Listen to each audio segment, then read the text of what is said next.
ಅಲ್ಲ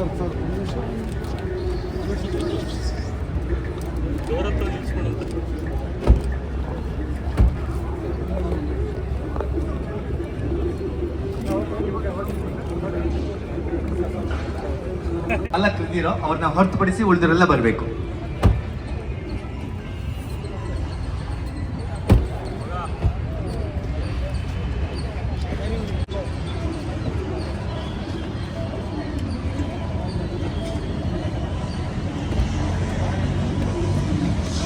ಅಂಜುಂ ಪರ್ವೇಜ್ ಸಾಹೇಬರು, ಮಾನ್ಯ ಮುಖ್ಯಮಂತ್ರಿಗಳ ಅಪರ ಮುಖ್ಯ ಕಾರ್ಯದರ್ಶಿಗಳು ಹಾಗೂ ಅರಣ್ಯ ಜೀವಿ ಪರಿಸ್ಥಿತಿ ಶಾಸ್ತ್ರ ಅಪರ ಮುಖ್ಯ ಕಾರ್ಯದರ್ಶಿಗಳು ಬಂದಿದ್ದಾರೆ. ಅವ್ರಿಗೂ ಸಹ ನಾನು ಹೃತ್ಪೂರ್ವಕವಾಗಿ ಸ್ವಾಗತ ಕೋರ್ತಾ ಮಂಡಳಿಯ ಅಧ್ಯಕ್ಷರು ಅವರಿಗೆ ಗೌರವ ಸಲ್ಲಿಸಬೇಕಾಗಿ ನಾನು ಕೇಳ್ಕೊಳ್ತೇನೆ. ರಾಜ್ಯದ ಸರ್ವ ಜನಾಂಗದ ನಾಯಕ, ನಿನ್ನೆ ಇಡೀ ರಾಜ್ಯದ ಜನ ಬಸವಳ ತತ್ವದ ಆಧಾರದ ಮೇಲೆ ಆಡಳಿತ ನಡೆಸ್ತಾ ಇರ್ತಕ್ಕಂಥ ನಮ್ಮ ನಾಯಕರನ್ನ ವಿಭೂತಿ ಜೊತೆ ನೋಡಿ ನಮ್ಗೆಲ್ರಿಗೂ ಅತ್ಯಂತ ಹರ್ಷದಾಯಕವಾಗಿದೆ. ಅದು ಎಷ್ಟು ಸೂಟ್ ಆಗ್ತಾ ಇತ್ತು ಅಂತಂದ್ರೆ ಅವರ ಆಡಳಿತ ಅದಕ್ಕೆ ತಕ್ಕಂಥ ವಿಭೂತಿನೂ ಕೂಡ ಅವ್ರಿಗೆ ಅದು ಅತ್ಯಂತ ಒಂದು ಶೋಭೆ ತರುವಂಥ ರೀತಿಯಲ್ಲಿ ಕಾಣಿಸ್ತಾ ಇತ್ತು. ಎಲ್ಲ ಜನನೂ ಒಪ್ಪಿರ್ತಕ್ಕಂಥದ್ದು. ನಾನು ಹೆಚ್ಚು ಮಾತಾಡೋದಿಲ್ಲ. ಸನ್ಮಾನ್ಯ ಮುಖ್ಯಮಂತ್ರಿಗಳಿಗೆ ನಿವೇದನೆ ಮಾಡೋದು, ಮಾಲಿನ್ಯ ನಿಯಂತ್ರಣ ಮಂಡಳಿ ಅಧ್ಯಕ್ಷನಾದ ನಂತರ ನಿಯಂತ್ರಣ ಮಂಡಳಿಯ ಸಮಸ್ಯೆಗಳನ್ನ ಮುಖ್ಯಮಂತ್ರಿಗಳ ಮುಂದೆ ಸಚಿವರೊಡನೆ ನಾನು ಬೇಡಿಕೆ ಇಟ್ಟಾಗ, ಒಂದು ಸಿಬ್ಬಂದಿ ನೌಕರರ ನೇಮಕಾತಿಗೂ ಅನುಮತಿಯನ್ನು ಕೊಟ್ಟು 80% ವೇಕೆನ್ಸಿನ ತುಂಬುವಂತ ಆದೇಶ ಮಾಡಿಕೊಟ್ರು. ತದನಂತರ ನಮಗೆ ವಾಹನಗಳಿಲ್ಲ ಸರ್, ಎಲ್ಲವೂ ಹಾಳಾಗಿದ್ದಾವೆ, ಮಾಲಿನ್ಯ ನಿಯಂತ್ರಣ ಮಂಡಳಿ ಜವಾಬ್ದಾರಿನಲ್ಲಿ ನಮ್ಮ ವಾಹನಗಳೇ ತಪ್ಪವಾಗಿದ್ದಾವೆ ಅನ್ನೋದನ್ನು ಹೇಳೋದಕ್ಕೋಸ್ಕರ ವಾಹನಗಳು ಎಷ್ಟಿದ್ದಾವೆ ಅಷ್ಟನ್ನು ಖರೀದಿ ಮಾಡಪ್ಪ ಅನ್ನೋಂಥ ಆದೇಶವನ್ನು ನಮಗೆ ಕೊಟ್ಟು ಆರ್ಥಿಕ ಇಲಾಖೆಯಿಂದ ಅನುಮತಿಯನ್ನು ಕೊಡಿಸ್ತಾರೆ. ಈ ಜವಾಬ್ದಾರಿನಲ್ಲಿ ಇವತ್ತು ಅವರ ನೇತೃತ್ವದಲ್ಲಿ ಅಷ್ಟು ವಾಹನಗಳನ್ನು 68 ವಾಹನಗಳನ್ನು ನಾವಿವತ್ತು ಈ ಚಾಲನೆಯನ್ನು ಕೊಡ್ತಾ ಇದ್ದೀವಿ. ಎಲ್ಲ ವಾಹನಗಳಿಗೆ ಅವರ ಅಮೃತ ಹಸ್ತದಿಂದ ಫ್ಲಾಗ್ ಆಫ್ ಮಾಡಿಕೊಡ್ಬೇಕು ಅನ್ನೋದನ್ನು ಕೇಳ್ತಾ ಇದ್ದೀವಿ. ಇದರ ಜೊತೆಯಲ್ಲಿ ಪ್ರಮುಖವಾಗಿ ಇವತ್ತು ನಮ್ಮ ಮಂಡಳಿ 50ನೇ ವರ್ಷನ ಆಚರಣೆ ಮಾಡ್ತಾ ಇದ್ದೀವಿ ನಾವು, ಸುವರ್ಣ ಮಹೋತ್ಸವ. ಈ ಮಂಡಳಿಯ ಸ್ಥಾಪನೆ ಮತ್ತು ಈ ಒಂದು ಆಕ್ಟ್ ಅನ್ನು, ವಾಟರ್ ಆಕ್ಟ್, ಏರ್ ಆಕ್ಟ್ ಏನಿದೆ, ನಮ್ಮ ಅರಣ್ಯ ಕಾಯ್ದೆ ಸಮೇತವಾಗಿ ಇದೆಲ್ಲವನ್ನು ಸ್ಥಾಪನೆ ಮಾಡಿದಂಥ ದೂರದೃಷ್ಟಿ ಉಳ್ಳಂಥ ನಮ್ಮ ಅಂದಿನ ಪ್ರಧಾನಿ ದಿವಂಗತ ಶ್ರೀಮತಿ ಇಂದಿರಾ ಗಾಂಧಿಯವರ ನೇತೃತ್ವದಲ್ಲಿ, ಅವರ ನಾಯಕತ್ವದಲ್ಲಿ ನಮ್ಮ ಮಂಡಳಿ ಮತ್ತು ಕಾಯ್ದೆಗಳು ರೂಪುಗೊಂಡಿರೋದ್ರಿಂದ ಅವರ ಒಂದು ಸಂದೇಶವನ್ನು ಇಡೀ ರಾಜ್ಯಾದ್ಯಂತ ನಮ್ಮ ಮಂಡಳಿ, ನಮ್ಮ ಸಚಿವರ ಜೊತೆಯಲ್ಲಿ ಇಡೀ ರಾಜ್ಯಾದ್ಯಂತ ಎಲ್ಲ ಜಿಲ್ಲೆಯಲ್ಲಿ ನಾವು ಕಾರ್ಯಕ್ರಮಗಳನ್ನು ಹಮ್ಮಿಕೊಂಡಿದ್ದೇವೆ. ಇಂದಿರಾ ಗಾಂಧಿಯವರ ಜನ್ಮದಿನದಂದೇ ತಮ್ಮ ಘನ ಅಧ್ಯಕ್ಷತೆಯಲ್ಲಿ ಬೆಂಗಳೂರಲ್ಲಿ ಒಂದು ದೊಡ್ಡ ಕಾರ್ಯಕ್ರಮವನ್ನು ನಾವು ಮಂಡಳಿ ವತಿಯಿಂದ ಈ ಸುವರ್ಣ ಸಂಭ್ರಮಾಚರಣೆ ಮಾಡಬೇಕು ಅನ್ನೋಂಥದ್ದಕ್ಕೆ ತಮ್ಮ ಅನುಮತಿಯನ್ನು ಕೋರ್ಕೊಂಡು ಅದರ ಒಂದು ಲಾಂಛನವನ್ನು ಕೂಡ ಇವತ್ತು ತಾವು ಬಿಡುಗಡೆ ಮಾಡಿಕೊಡ್ಬೇಕು ಅನ್ನೋದನ್ನು ವಿನಂತಿ ಮಾಡಿಕೊಂಡು ಇವತ್ತಿನ ಕಾರ್ಯಕ್ರಮದಲ್ಲಿ ಹೆಚ್ಚು ಮಾತಾಡೋಕ್ಕೆ ಅವಕಾಶ ಇಲ್ಲ. ಸಾಹೇಬರು ಕೊಪ್ಪಳಕ್ಕೆ ಹೋಗಬೇಕಾಗಿರೋದ್ರಿಂದ ನಾವು ಈ ಒಂದು ಕಾರ್ಯಕ್ರಮದಲ್ಲಿ ಮೊದಲು ಲಾಂಛನವನ್ನು ಉದ್ಘಾಟನೆ ಮಾಡಿ ತದನಂತರ ವಾಹನಗಳಿಗೆ ಚಾಲನೆ ಕೊಡಬೇಕು ಅಂತ ವಿನಂತಿಸ್ಕೊತೀನಿ. ರಾಜ್ಯ ಮಾಲಿನ್ಯ ನಿಯಂತ್ರಣ ಮಂಡಳಿ ಇಂದು ಸುವರ್ಣ ಸಂಭ್ರಮದಲ್ಲಿ ಇದೀವಿ. ಲಾಂಛನ ಕೂಡ ಲೋಕಾರ್ಪಣೆ ಆಗಿದೆ. ಚಪ್ಪಾಳೆ ಮುಖೇನ ಸಾಕ್ಷಿಯಾಗೋಣ.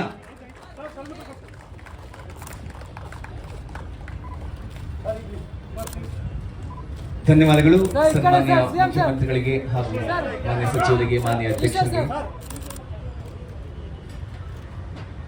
ಹಾಗೆ ಈ ಸಂದರ್ಭದಲ್ಲಿ ಎಲ್ಲ ಸಾರ್ವಜನಿಕರಿಗೆ ಹವಾಮಾನ ಬದಲಾವಣೆ ಅನ್ನೋದು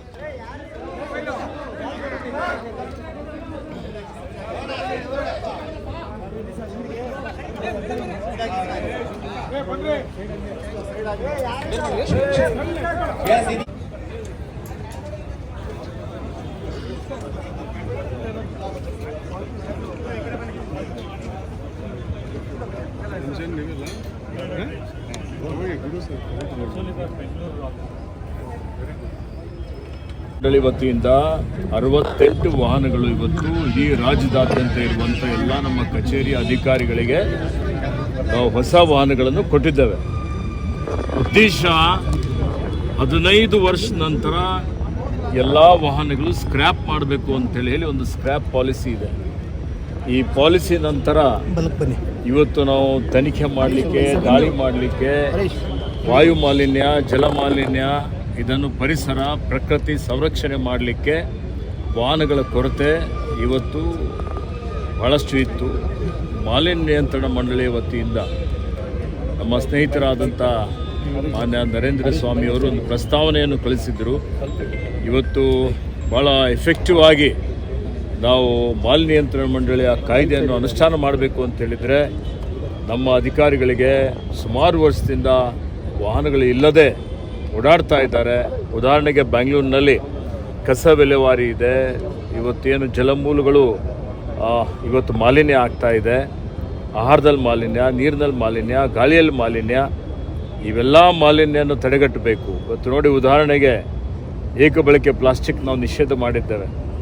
ಏಕಬಳಕೆ ಪ್ಲಾಸ್ಟಿಕ್ ಅದನ್ನು ಸಂಗ್ರಹಣೆ ಮಾಡುವಂಥದ್ದು, ಸಾಗಾಟ ಮಾಡುವಂಥದ್ದು, ಮಾರಾಟ ಮಾಡುವಂಥದ್ದು, ಇದೆಲ್ಲ ನಾವು ನಿಷೇಧ ಮಾಡಿದರೂ ಅವ್ಯಾಹತವಾಗಿ ನಡೀತಾ ಇದೆ. ಅನೇಕ ಸಲ ನಾನು ಆದೇಶ ಮಾಡಿದ್ದೇನೆ ರೇಡ್ ಮಾಡಬೇಕು ಅಂತ ಹೇಳಿ. ಹೀಗಾಗಿ ಅದಕ್ಕೆ ಈ ಅನೇಕ ರೀತಿಯಲ್ಲಿ ಇವತ್ತು ಅಡೆತಡೆಗಳನ್ನು ದೂರ ಮಾಡಬೇಕು ಅನ್ನುವಂಥ ದೃಷ್ಟಿಯಿಂದ ಇವತ್ತು ಪರಿಸರ ಉಳಿಸಬೇಕು ಯಾವುದೇ ಪರಿಸ್ಥಿತಿಯಲ್ಲಿ.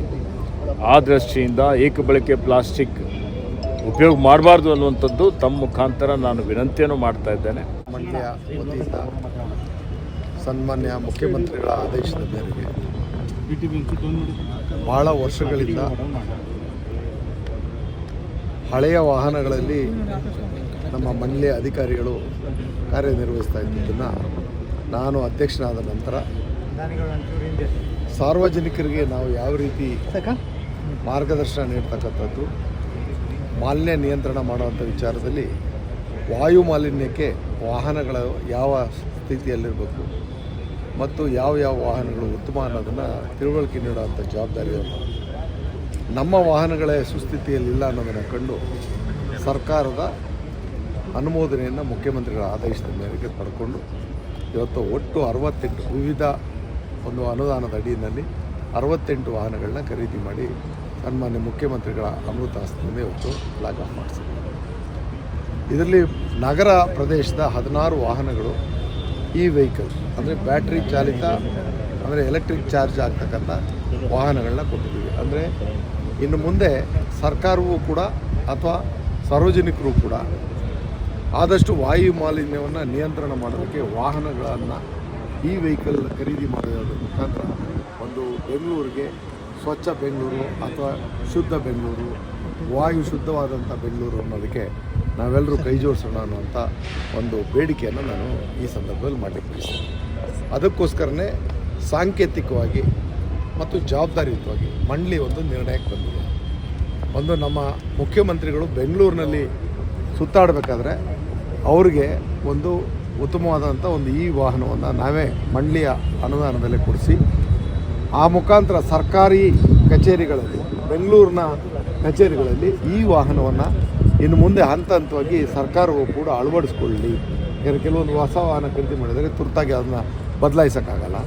ಹಂತ ಹಂತವಾಗಿ ಯಾವುದನ್ನು ಮುಂದೆ ಖರೀದಿ ಮಾಡ್ತಾರೆ ಅವೆಲ್ಲ ಈ ವಾಹನವನ್ನು ಖರೀದಿ ಮಾಡೋದಕ್ಕೆ ಒಂದು ಪ್ರೇರೇಪಣೆ ಆಗಲಿ ಅನ್ನುವಂಥ ತೀರ್ಮಾನಕ್ಕೆ ಮುಖ್ಯಮಂತ್ರಿಗಳಿಗೆ ಒಂದು ವಾಹನ ಮತ್ತು ನಮ್ಮ ಸಚಿವರಿಗೊಂದು ವಾಹನವನ್ನು ಕೊಟ್ಟು ಒಂದು ಸಂದೇಶ ನೀಡ್ತಕ್ಕಂಥ ಜವಾಬ್ದಾರಿನ ಮಾಡ್ತಾರೆ. ಎಲ್ಲ ಸಚಿವರಿಗೂ ಇಲ್ಲ, ನಮ್ಮ ಸಚಿವರು ಮತ್ತು ಮುಖ್ಯಮಂತ್ರಿಗಳು ಈಗ ಒಂದು ಕೆಲವೇ ದಿನಗಳಲ್ಲಿ ಆ ಕೆಲಸ. ಸರ್, ಮತ್ತೇನು ಸರ್ಕಾರಕ್ಕೆ ಏನಾದ್ರು ಒಂದು ಮನವಿ ಏನಾದ್ರು ಮಾಡ್ಕೊಳ್ತಾರೆ? ಇಡೀ ಸರ್ಕಾರದ ಎಲ್ಲ ವಾಹನಗಳು ಕೂಡ EV ಆಗಬೇಕು ಅನ್ನೋ ಸಹಜವಾಗಿ ಒಂದು ವಾಯು ಮಾಲಿನ್ಯವನ್ನು ನಿಯಂತ್ರಣ ಮಾಡೋದಕ್ಕೆ ವಾಹನದಿಂದ ಸೂಸ್ತಕ್ಕಂಥ ಒಂದು ಮಾಲಿನ್ಯವನ್ನು ನಿಯಂತ್ರಣ ಮಾಡೋದಕ್ಕೆ ಈ ವಾಹನಗಳು ಸೂಕ್ತ ಅನ್ನೋದು ಎಲ್ರಿಗೂ ತಿಳಿದಿರ್ತಕ್ಕಂಥ ವಿಚಾರ.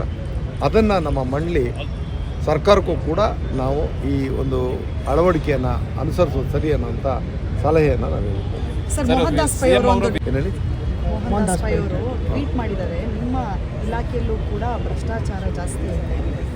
ಅವರೊಬ್ಬರು ಅತ್ಯಂತ ವಿದ್ಯಾವಂತ ಸಂಭಾವಿತ ವ್ಯಕ್ತಿ ಅನ್ನೋದನ್ನು ನಾನು ತಿಳಿದುಪಟ್ಟಿದ್ದೇನೆ.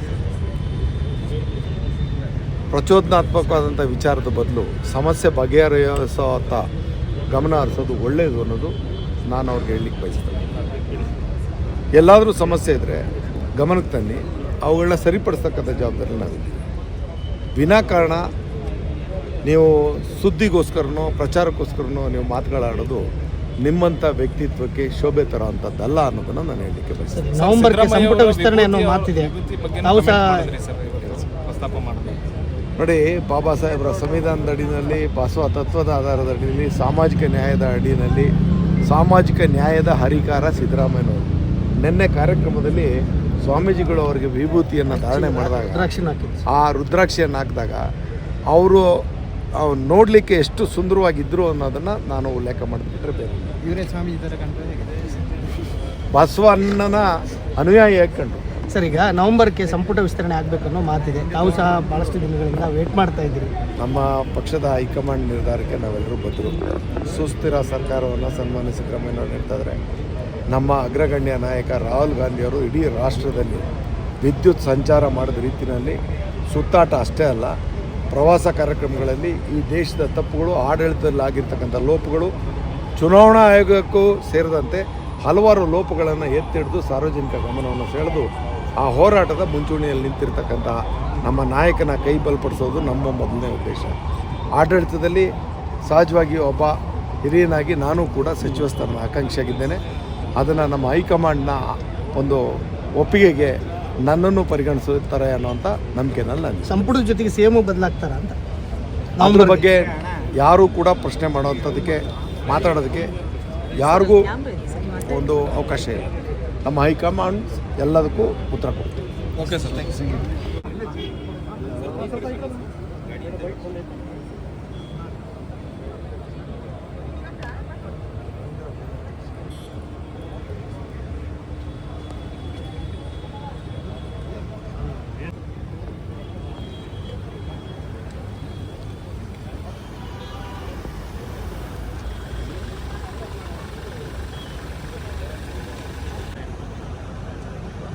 ವಿಡಿಯೋ ಕಳಿಸ್ತೀರಾ ಅದು?